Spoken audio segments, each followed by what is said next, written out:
человек, который, это, во-первых, это лидер, который ему доверяет вся команда. Многие считают, что Колер и капитан, я приплел это к одному, несет ответственность за результат. Но я считаю, это не всегда правильно, потому что может быть неправильное исполнение со стороны других игроков, не сделано то, что хотел Колер, не так сделано. И может из-за этого, то, что не сделана была идея этого Колера, плохой будет результат. Помните о том, что вы команда.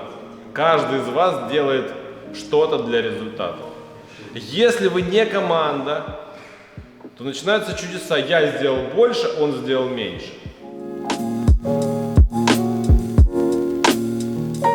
Ну, это надо каждый день работать над собой, несмотря на то, что какое у тебя будет настроение, ты должен соблюдать все правила, которые ты себе поставил. У тебя каждый день тренировка начинается в 3, ты не можешь позже или раньше ее начать, но поскольку у тебя стоит ограничение, это правило. И, соответственно, если ты придерживаешься своих правил и вырабатывается дисциплина, ну, я так считаю. То есть каждый день ты должен делать одно и то же, из этого вырабатывается дисциплина, я так считаю.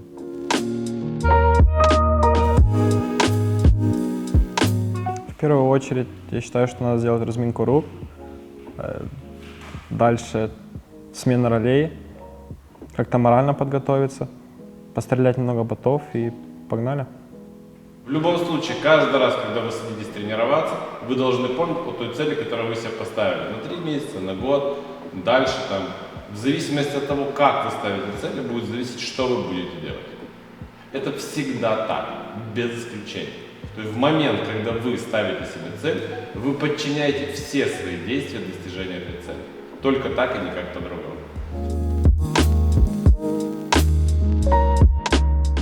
Намного приятнее выигрывать, когда ты выигрываешь за счет того, что вы проработали.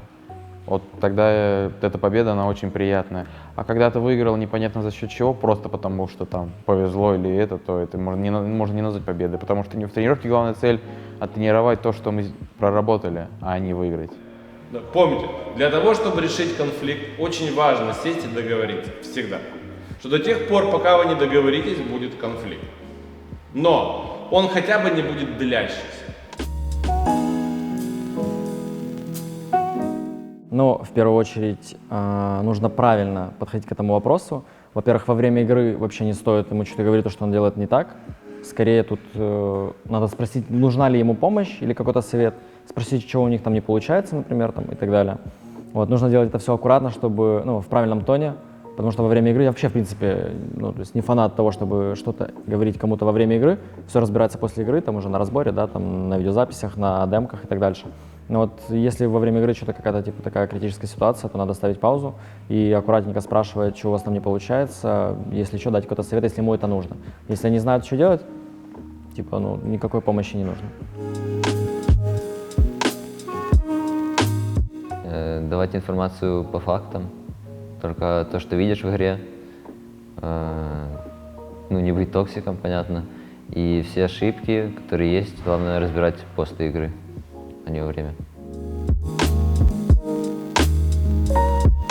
На самом деле достаточно просто, надо просто переключить состояние, как нас учили. Пример, самый дефолтный, это какие-то физические упражнения. Поотжимайся, попрыгай, побегай, поставь паузу и иди, не знаю, по лестнице пробегись, и все.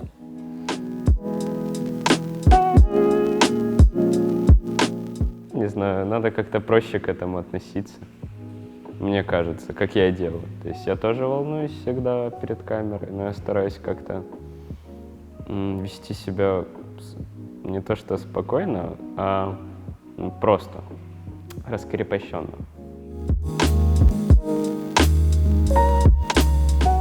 Это твое микро, как ты двигаешься, вообще твои микрострейфы, как ты чувствуешь себя за текстурой какой-то. Очень для меня лично важно, о чем я думаю. Я собираю самую последнюю инфу и, исходя из этого, планирую как-то свои действия. То есть, если там я знаю, что там, например, ситуация 1 в 3, и один тип идет с одной точки, то я делаю акцент на ней, чтобы убить ее, а потом уже разыгрывать как-то 1 в 2. То есть, не знаю, тут очень важно планирование, мне кажется. Просто не надо сомневаться в себе и все. То есть, если у тебя есть какая-то задумка, неважно какая она, если ты в ней уверен и ты в нее веришь, она может сработать в любом случае, даже если ты делаешь не самое эффективное решение. За счет того просто, что ты все четко делаешь, как ты запланировал, все может получиться. Также может ошибиться противник, потому что он этого не ждет.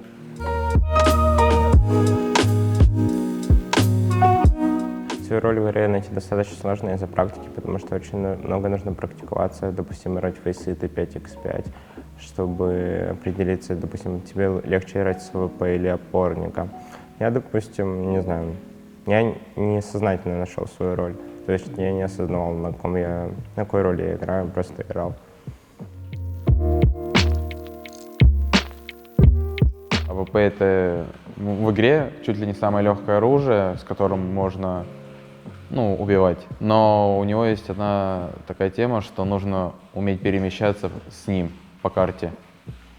Потому что когда ты играешь на каком-то уже уровне хорошем, там тебе не дадут просто так стоять, где ты захочешь, или перемещаться там, где ты захочешь. Там тебя будут отгонять, то есть занимать какие-то зоны там, где ты уже не сможешь просто так стоять и ждать чувака в прицел. Соответственно, нужно что-то придумывать, импровизировать, креативить. Даже брать там, к примеру, ты стоишь на пустой карте и прорабатываешь все ситуации и придумываешь, как ты можешь, найти лазейку, так сказать, чтобы внести импакт в игру в команде. Например, найти энтри, либо занять какую-то важную зону, даже один, потому что у тебя авик, и ты можешь это сделать. Меня отец познакомил с этой игрой. И он любил у меня играть снайпером. А я играл совсем. Типа я и любил и пострелять с АК, но и любил также с авиком поиграть.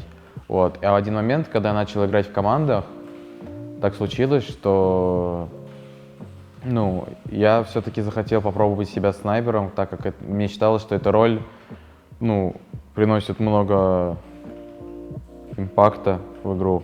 Моя цель, главная была всегда, чтобы я был максимально эффективен. И я считаю, что я максимально эффективен именно с АВП.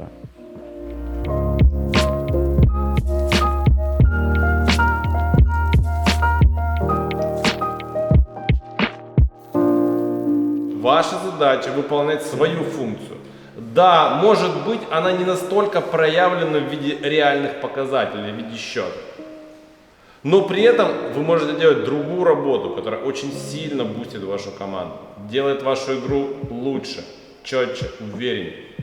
В этом-то суть тренировок команды, что вы в первую очередь действуете как единое целое.